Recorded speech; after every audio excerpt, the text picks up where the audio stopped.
Nurse Aaliyah Carter drags her bad right leg down the hallway, hoping for a quiet shift to forget the war in Yemen. It is 2:14 a.m. in the emergency room at Northwestern Memorial Hospital in Chicago. But Chloe Davenport blocks her, with a mean sneer, dumping medical waste at Aaliyah's feet and calling her neck scar a gangster mark. They treat her badly because they think she is just a useless diversity hire. Her real test begins when a deadly ricin poisoning patient arrives, forcing her to fight the arrogant chief doctor, Thorne. Can a disabled nurse beat armed agents and doubting coworkers to save a national VIP? Or will they throw her in prison for disobeying a doctor's orders? The clock on the wall reads 2:14 a.m. Aaliyah does not look at it. She already feels the time in her bones. Her right leg drags a little on the tile floor. It always does after hour 6 of a shift. 3 years ago, a roadside bomb in Yemen tore through her convoy. It took 2 friends. It left her with a rebuilt knee and a scar that runs from her collarbone to her jaw. She wears her scrubs pressed and clean. Her name badge sits straight on her chest. She never complains about the pain. She learned long ago that silence carries more weight than words. Every morning before her shift, she spends 22 minutes stretching her knee on a foam mat in her living room. A physical therapist taught her the routine after her 3rd surgery. Skip a day, and the joint locks up by evening, sharp and unforgiving. She does not skip days. She has not skipped one in over 400 mornings. Northwestern Memorial's emergency wing hums under fluorescent light. A vending machine buzzes near the nurse's station. Somewhere down the hall, a heart monitor beeps in a slow, steady rhythm. The air smells like bleach fighting with old coffee. Aaliyah likes the night shift. Fewer visitors, fewer stares, fewer questions about the scar on her neck. Her studio apartment sits 11 blocks from the hospital, above a laundromat that never stops humming. Rent takes most of her paycheck. She does not mind. She grew up learning to live small and give big. Her only real friend on staff is Nurse Denise Okafor, a broad-shouldered woman who has worked the night shift for 9 years straight. Denise saves her a seat at the break table every night, no matter how busy things get. "You don't have to let them walk over you," Denise told her once, stirring sugar into bitter coffee. "I'm not letting them," Aaliyah answered. "I'm just choosing my battles." Denise shook her head, half amused, half worried. "One day you'll run out of battles worth losing." Aaliyah never answered that one. She just smiled, small and tired, and went back to her charts. She carries a small metal object in her chest pocket. It is a set of dog tags, dented on one corner, the paint worn down to bare steel. They belonged to Sergeant Elijah Boone. He died shielding her from the second blast. His last words were simple: "Take care of the ones who can't take care of themselves." She has carried that promise every day since. Tonight, the promise is about to be tested in a way she never expected. Chloe Davenport rounds the corner, with her tablet pressed to her chest like a shield. Her shoes click sharp against the floor. Each step sounds expensive. Her father sits on the hospital's donor board. She never lets anyone forget it. She graduated from nursing school 2 years ago, mostly on her family's name and a generous wing donation. She has never worked a shift without at least one senior nurse quietly covering her mistakes. She stops in front of Aaliyah, blocking the narrow hallway. "You're late again," Chloe says, though the shift log says otherwise. Aaliyah keeps her voice low. "I clocked in on time." Chloe tilts her head and lets a small laugh slip out. She lifts a tray of used gauze and empty syringes. Then she turns it over, right above Aaliyah's shoes. The waste spills across the floor in a wet, ugly pile. "Oops," Chloe says, not sorry at all. "Guess that's your job now." A few nurses glance over, then look away fast. Nobody wants to be next. Denise starts forward from the supply room, fists tight at her sides. Aaliyah catches her eye and gives one small shake of her head. Denise stops, jaw clenched, and stays where she is. Chloe's eyes drop to Aaliyah's neck. The scar catches the hallway light. "What is that anyway?" Chloe asks. "Some gang thing from your neighborhood." The words land like a slap, but Aaliyah's face does not move. Her jaw tightens under the skin. Her fingers curl once, then release. She kneels down and starts cleaning the mess without a word. Behind the nurse's station, Dr. Grant Thorne watches the whole scene over his coffee cup. He does nothing. He simply sips, unbothered, like watching weather pass outside a window. Thorne runs this emergency department like a kingdom. He wears a white coat tailored to fit like a suit. His watch costs more than most nurses make in 3 months. He taps it whenever someone talks too long near him. "Carter," he calls out, not even looking up. "My office. Now." Aaliyah rises, wipes her hands, and walks toward him. Her limp is more visible when she is tired. Thorne notices it and does not hide his frown. "You've had 2 complaints this month," he says. "Slow response time. Poor bedside manner." "Those complaints came from Nurse Davenport," Aaliyah answers quietly. Thorne waves a hand like brushing away a fly. This hospital doesn't run on excuses. It runs on standards. He does not know it yet, but that word will follow him into ruin before the sun rises again. Thorne built this department over 14 years. He came from a wealthy family in Lake Forest. He never worked a single shift as a nurse or a medic. He climbed straight from medical school into administration, then into power. He believes hard work looks like other people doing it for him. He believes respect is something owed to his last name, not something earned through his actions. 2 years ago, he pushed out a young nurse named Priya Nair over a single missed break. Priya had spent 11 hours straight covering for a co-worker's family emergency. Thorne never asked why. He only cared that the schedule looked messy on paper. Nobody challenged him then. Nobody had proof strong enough to matter. Tonight, that pattern is about to catch up with him in ways he cannot control. Aaliyah nods once and turns to leave. She does not argue. She never argues. She learned in the desert that the loudest voice rarely wins the real fight. 3 years earlier, in a valley outside Marib, Yemen, the sky had turned orange with dust and smoke. Aaliyah pressed both hands against Sergeant Boone's chest, trying to stop blood from a wound too deep to close. He gripped her wrist with what strength he had left. "Hey," he whispered, "eyes on me. Not the wound." She remembers his voice cracking, thin as paper. "You're going to save people your whole life," he said. "Promise me you won't stop. Not for money. Not for fear. Not for people who don't see you." His grip loosened slowly as the words left him, each one costing more strength than the last. She had promised. Then the medevac arrived 4 minutes and 11 seconds too late for him, though it saved 3 others that day. She remembers the sand still hot under her knees at dawn. She remembers the smell of diesel smoke mixing with scorched earth. She remembers the sound of rotor blades finally arriving, too far away to matter for the one man she wanted most to save. Boone had a daughter back in Ohio. He kept a photo of her taped inside his helmet. Aaliyah mailed that photo home herself, along with a letter she rewrote 9 times before it felt honest enough to send. She keeps his dog tags close ever since, a small piece of steel heavier than any metal.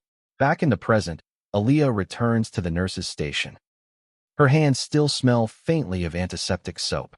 She checks a patient's chart, her eyes moving fast and steady across the numbers.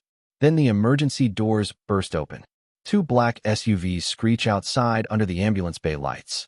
6 agents in dark suits move in tight formation, shouting orders that overlap each other. A gurney rolls through the doors, pushed by paramedics, whose faces look pale and shaken.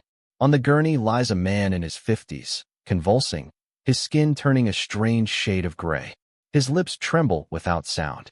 More agents pour through the doors behind him, radios crackling with static and clipped code words. One agent grips the gurney rail, so tight his knuckles turn white. Another scans every hallway exit, one hand resting near his hip. The overhead lights buzz faintly, almost lost beneath the shouting. Somewhere a monitor alarm starts screaming, sharp and insistent, until a resident silences it with a shaking hand. CIA Director Marcus Rain, one agent barks. "Possible poisoning.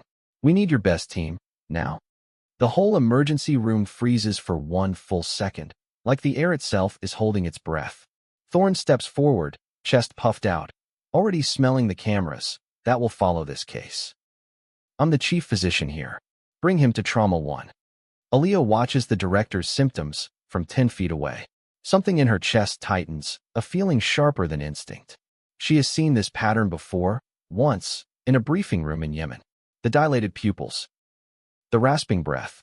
The faint smell under the antiseptic, something like burnt almonds and wet hay. This is not a heart attack. This is something engineered to kill quietly.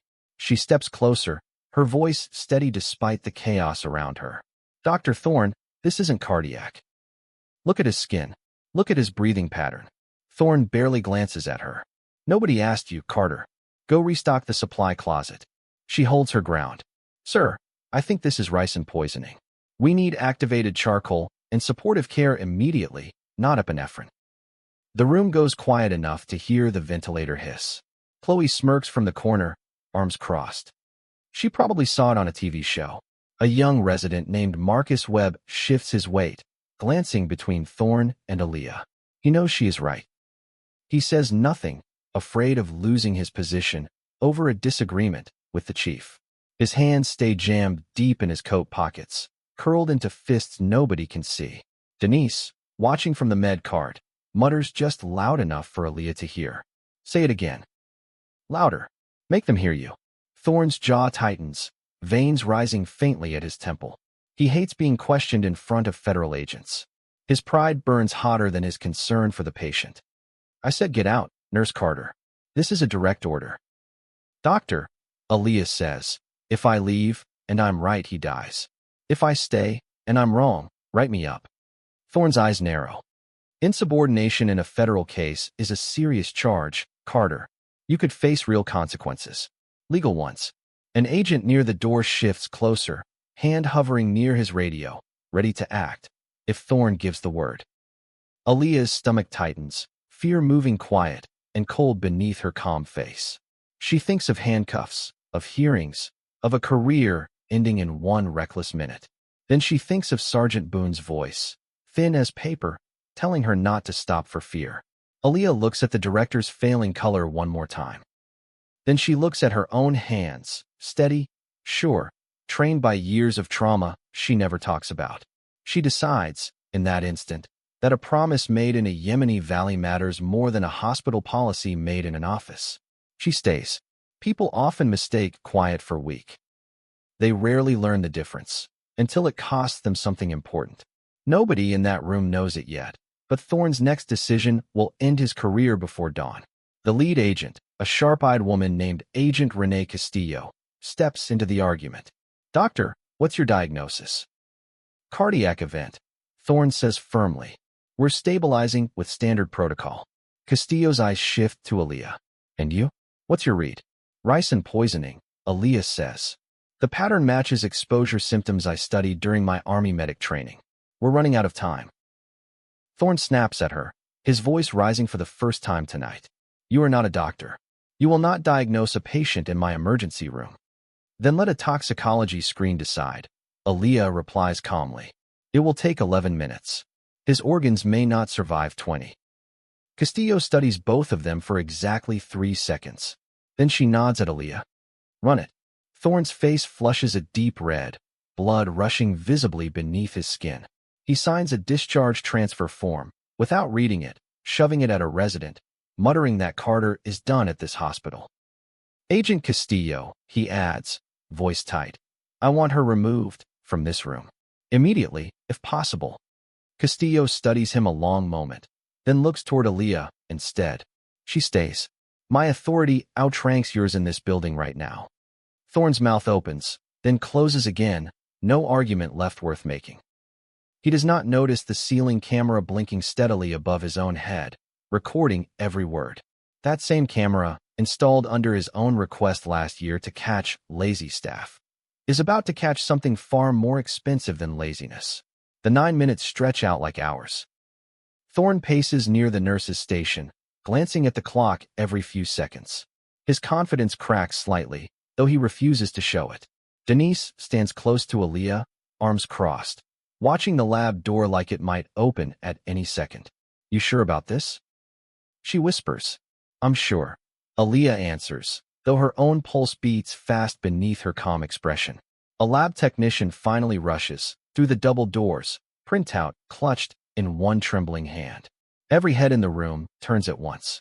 The toxicology results come back in 9 minutes and 40 seconds. Ryson confirmed.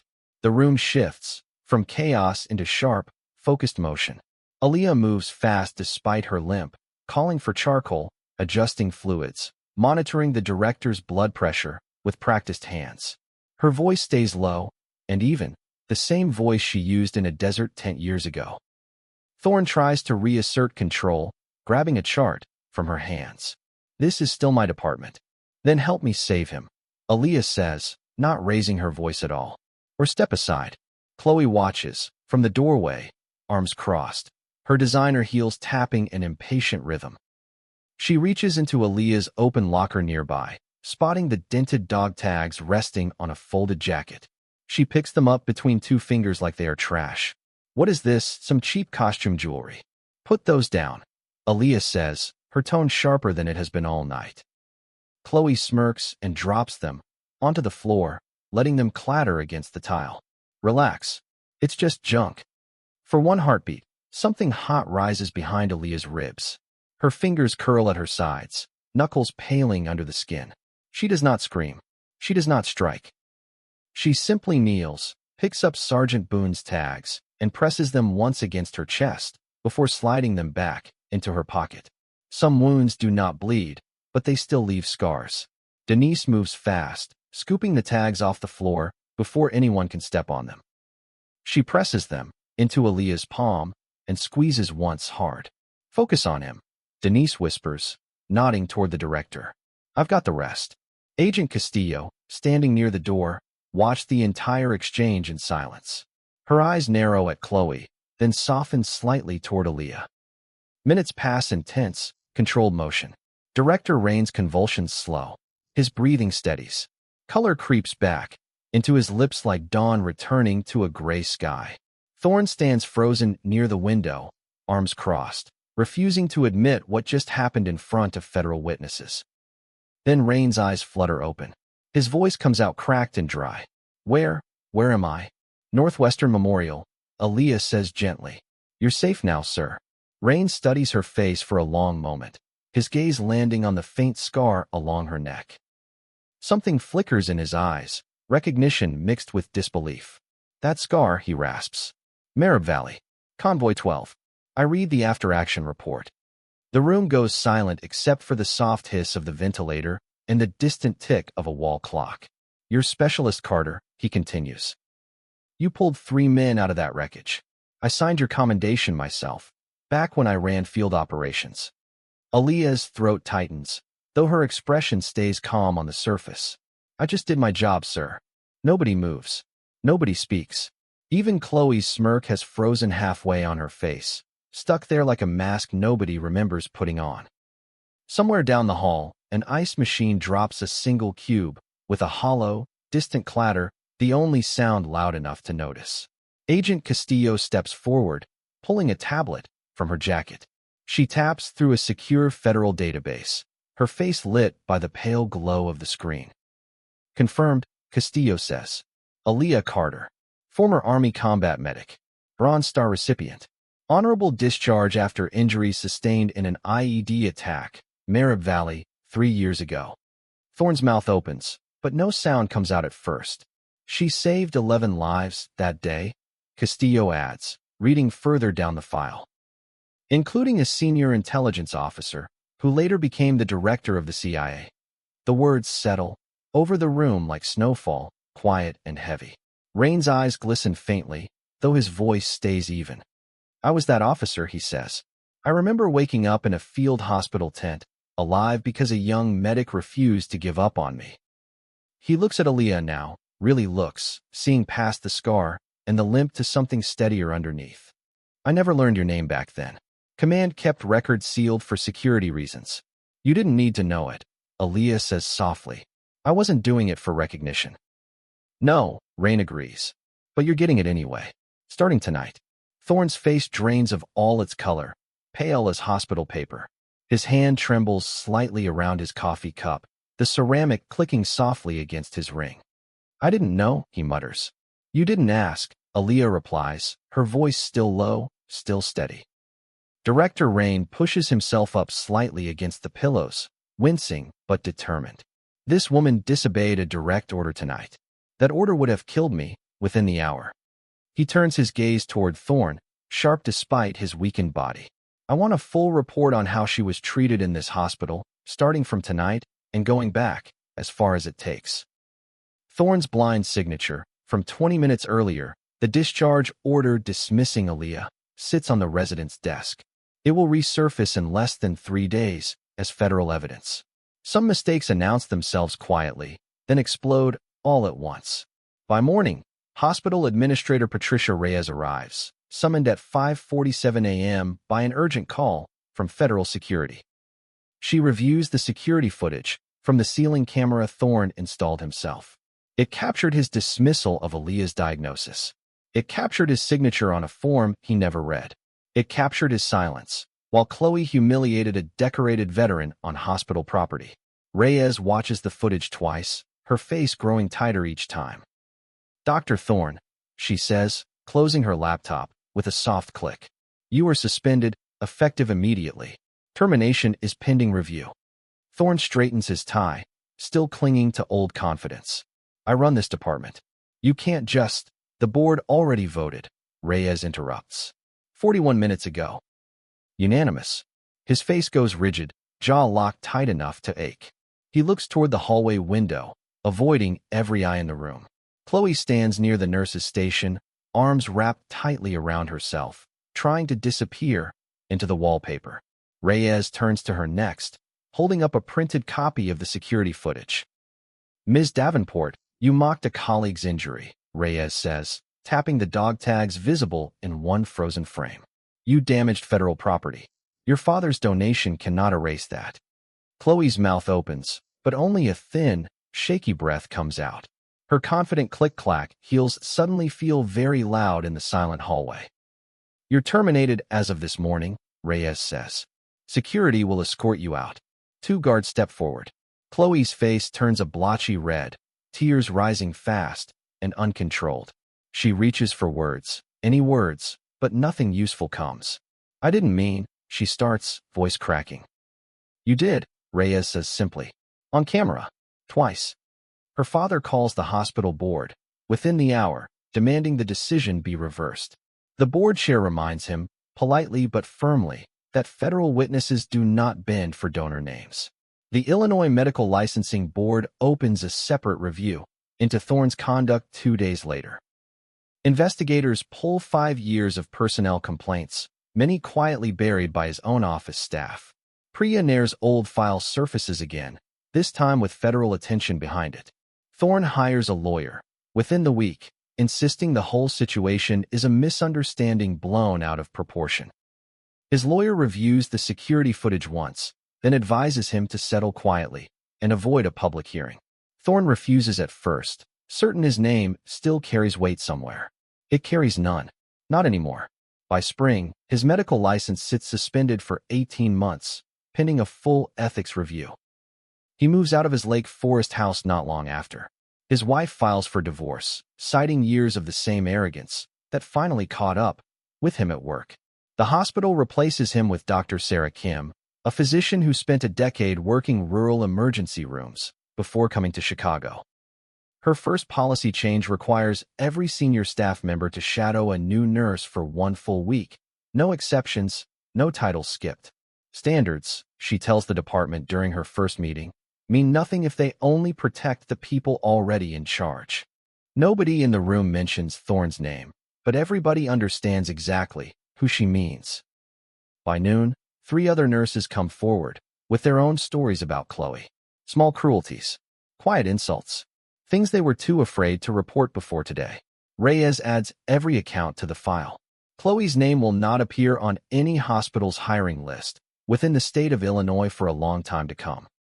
The doors close behind her a moment later, the sound sharp and final in the quiet hallway. Word spreads through the hospital by 7:03 a.m., faster than any morning briefing ever could. Nurses whisper near the coffee station. A janitor pauses his mop mid-stroke near the trauma bay doors. By 9:15 a.m., a local news van parks outside the hospital's main entrance. A reporter named Julia Marsh stands near the doors, microphone ready, waiting for any staff member willing to talk. The story spreads fast online, too. A federal agent's brief statement to press, calling Aaliyah the reason our director is alive, gets shared thousands of times before lunch. Aaliyah declines every interview request. She has never wanted her name in headlines. She only ever wanted to keep her promise. Reporters camp outside the hospital for 3 days straight, hoping for a single quote. Julia Marsh finally gets a short statement, not from Aaliyah, but from Denise instead. She's the best nurse I've ever worked with, Denise tells the camera, arms crossed, voice firm. She was that way long before anyone noticed. She'll be that way long after everyone forgets. The clip airs, that evening, shared widely across the city. Aaliyah watches it once, alone in her apartment, then turns off the television and goes back to stretching her knee on the living room floor. The quiet nurse, with the limp, the one nobody looked at twice, saved the director of the CI. Nurse Marcus Webb, the resident who stayed silent during the argument, finds Aaliyah near the supply closet later that morning. I should have backed you up, he says, eyes down. I knew you were right. Aaliyah shrugs, not unkindly. You're here now? That counts for something. He nods slowly, like the words landed somewhere important, tucking them away for the next hard night he knows is coming eventually. Aaliyah sits alone in the break room, hands wrapped around a paper cup of vending machine coffee gone lukewarm. Her leg aches the way it always does by sunrise. She does not smile.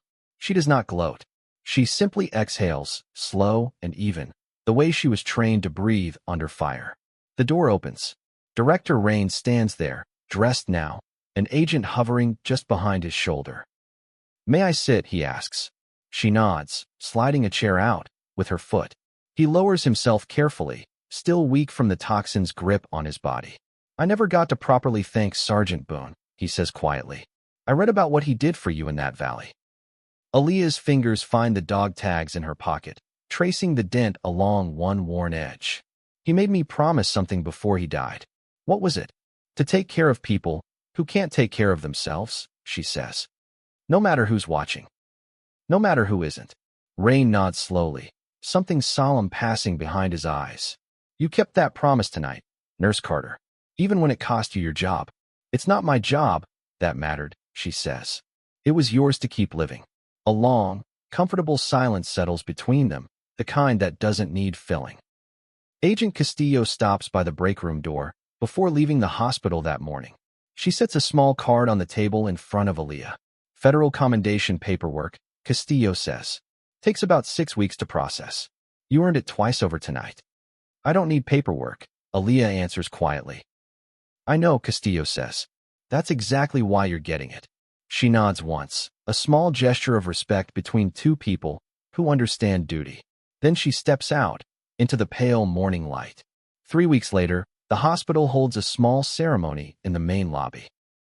Sunlight pours through tall windows onto a crowd of nurses, doctors, and hospital staff gathered near a podium. Patricia Reyes stands at the front, a folder of documents in her hands. Effective today, Reyes announces, Aaliyah Carter is promoted to head trauma nurse of this department. Applause rises through the lobby, warm and sustained. Aaliyah stands near the front, her limp barely noticeable now, her spine straight, her scar uncovered for the first time in public. Denise stands in the front row, clapping loudest of all, tears sliding freely down her cheeks. She does not wipe them away. She lets everyone see exactly how proud she is. Somewhere near the back, a janitor pauses his cart to watch. He has nodded to this woman in hallways for 3 years. He never learned her name until today. Director Rain, still recovering but strong enough to attend, steps forward with a small velvet box. Inside sits a medal, simple and understated, the Civilian Meritorious Service Award. This hospital almost lost someone who represents everything good about this profession, he says to the crowd. Courage doesn't always announce itself with loud words. Sometimes it drags a bad leg down a quiet hallway at 2 in the morning. Aaliyah accepts the medal with both hands, her throat tight, her eyes bright but dry. She thinks of Sergeant Boone's voice, thin as paper, promising her a future he never got to see for himself. She thinks of every night shift where nobody noticed her, every hallway where she was invisible until she wasn't. Reyes hands her the podium microphone, nodding gently for her to speak. Aaliyah hesitates, and used to so many eyes fixed only on her. I didn't do anything special that night, she says finally, voice steady despite the crowd. I just kept a promise someone asked of me a long time ago. She glances down at the medal, then back up at the room. There are people who show up quietly every single day. Nobody claps for them. Nobody writes about them. I just hope, tonight, they know somebody sees them too. The applause returns, louder this time, filling every corner of the tall glass lobby. A week after the ceremony, Aaliyah dials a phone number she has kept memorized for 3 years. A young woman's voice answers, cautious and unfamiliar. Is this Emma Boone? Aaliyah asks, her own voice trembling slightly for the first time in this whole story. Yes, the young woman answers slowly. Who is this? My name is Aaliyah Carter. I served with your father in Yemen. A long pause stretches over the line, filled only with soft breathing. He talked about you, Emma finally says. In his letters. He said you were the toughest medic in the whole unit. Aaliyah closes her eyes, pressing the dog tags against her chest with her free hand. He saved my life. I've spent every day since trying to be worth that. You clearly are, Emma says, her voice breaking gently. Thank you for calling. They talked for almost an hour, about Yemen, about Boone's laugh, about a promise kept quietly across 3 long years. 6 months pass. The emergency room runs differently now, calmer, kinder, guided by a woman who never raises her voice to be heard. New nurses ask her, sometimes, why she stays so quiet even when she's right. Loud voices fade fast, she tells them. Steady hands last longer. She says it the same calm way every time. It took her years and one desert valley to fully learn it herself. One evening, a first-year nurse named Priya Nair joins the department. She is the same young woman Thorne once pushed out over a missed break. A new hiring initiative from Reyes brought her back. Aaliyah trains her personally, patient and thorough, never rushing a single lesson. How do you stay so calm during codes? Priya asks one night, hands still shaking, after her first cardiac arrest call. You won't always feel calm, Aaliyah tells her. You just move anyway. The calm comes later, if it comes at all. Priya nods, tucking the words away like something worth keeping. On a cold evening in November, Aaliyah visits a small memorial garden near the Chicago riverfront. She found this quiet place not long after coming home from Yemen. She kneels near a young oak tree planted in Sergeant Boone's memory. 3 grateful families funded it quietly, people he saved but never got to meet. She takes the dog tags from her pocket one last time, holding them up to catch the last light of the day. The steel is still dented. The paint is still worn thin. I kept my promise, she whispers into the cold air. Every single day? The wind moves gently through the bare branches above her, carrying nothing but silence and the distant hum of the city. Her phone buzzes once in her coat pocket. A text from Emma Boone, sent from Ohio, a simple photo of her father's medal displayed in a small frame at home. Aaliyah smiles, tucking the phone away, without answering right away. Some messages deserve a slower reply, one written with care instead of speed. She rises from her knees, her bad legs stiff, but steady beneath her. She walks back toward the street, past the laundromat, past the hospital lights glowing faintly in the distance. Tomorrow, another night shift waits for her. Another hallway.